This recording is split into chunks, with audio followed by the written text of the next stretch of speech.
हमारे संवाददाता पंकज मंडल इसी खबर पर ज्यादा जानकारी के साथ लाइव जुड़ गए हैं। उनका रुख कर लेते हैं। पंकज, देखिए, ईडी के अधिकारी लगातार अलग अलग ठिकानों पर छापेमारी कर रहे हैं और कहीं ना कहीं जिस तरीके से घपलेबाजी की गई है, एक बड़ा गड़बड़ घोटाला हुआ है, उसके खिलाफ ये छापेमारी की जा रही है। जरा बताइए क्या जानकारी है इसको लेकर। देखिए, बिल्कुल कहीं ना कहीं गंगोत्री ग्रुप की लगातार मुश्किलें बढ़ती जा रही है। इनके ऊपर ईडी ने छापेमारी की है। लखनऊ समेत नोएडा, प्रयागराज, दिल्ली, गुरुग्राम सहित कई ठिकानों पर छापेमारी की गई है। महत्वपूर्ण बात है कि लगभग 700 करोड़ से ऊपर का भी मामला है, क्योंकि इन्होंने ये पैसे लोन लिए थे बैंक से और उसके बाद तमाम जो निवेशकों से पैसे लिए थे, वो पैसे के डिटेल सारे कागजात खंगाले जा रहे हैं कि आखिरकार ये पैसे कहाँ से आए थे, कहाँ व्यय किए गए।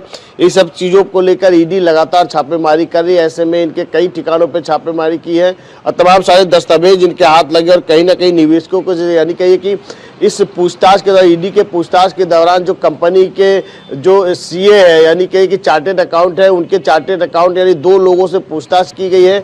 अभी जो कंपनी के डायरेक्टर है और उसके बाद जो कंपनी के सीईओ है, इन सभी से भी लगातार पूछताछ जारी है। मामला 700 करोड़ के ऊपर का भी है कि बैंकों से इतनी मोटी रकम किस एवज में लोन लिया गया था और किस नहीं लौटाया जा रहा है। और दूसरी तरफ ये है कि लोगों का जो न्यूज़ तो कहीं ना कहीं देखा जा रहा है कि ईडी यानी प्रवर्तन निदेशालय तुरंत इस पर कार्रवाई करते हुए इनके ऊपर छापेमारी कर रही है और तमाम सारे दस्तावेज ये एकत्रित कर रही है कि आखिरकार वो दस्तावेज जिसके द्वारा इन्होंने बैंक से पैसे प्राप्त किए थे, निवेशकों से पैसा प्राप्त किए थे, अब उनका पैसा लौटाया नहीं जा रहा। तो बहुत बड़ी रकम है, इसी को लेकर भी ये छापेमारी लगातार चल रही है। ग्रुप से कई ऐसे बड़े बिल्डर्स के नाम सामने आए हैं जो आपस में मिलकर, क्योंकि अकेले तो ये पॉसिबल नहीं है, पूरा एक गैंग, पूरा एक ग्रुप होता है जिनके जरिए ये गड़बड़ घोटाला किया गया है, जिनके जरिए निवेशकों से पैसे जमा किए गए, कराए गए और बैंक से भी लोन लिया गया, लेकिन उन पैसों को लौटाया नहीं गया। तो क्या बड़े बिल्डर्स के नाम सामने आए हैं?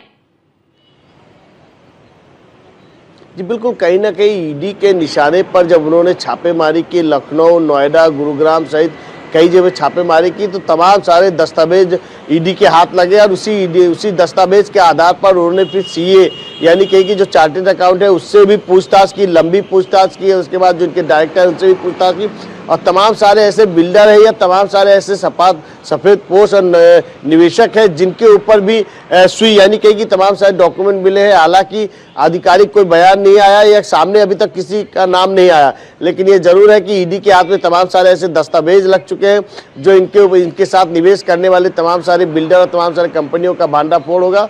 साथ में कई इनको अहम दस्तावेज मिले, यानी कहीं कि 700 करोड़ से भी ऊपर का मामला जो उन्होंने कर्ज लिया था अभी तक उनको वापस नहीं किया। यही वजह है कि सारी चीजें खंगाली जा रही है। जी ठीक है, आप बने रहिए हमारे साथ, आगे भी आपसे अपडेट लेंगे तमाम खबरों पर।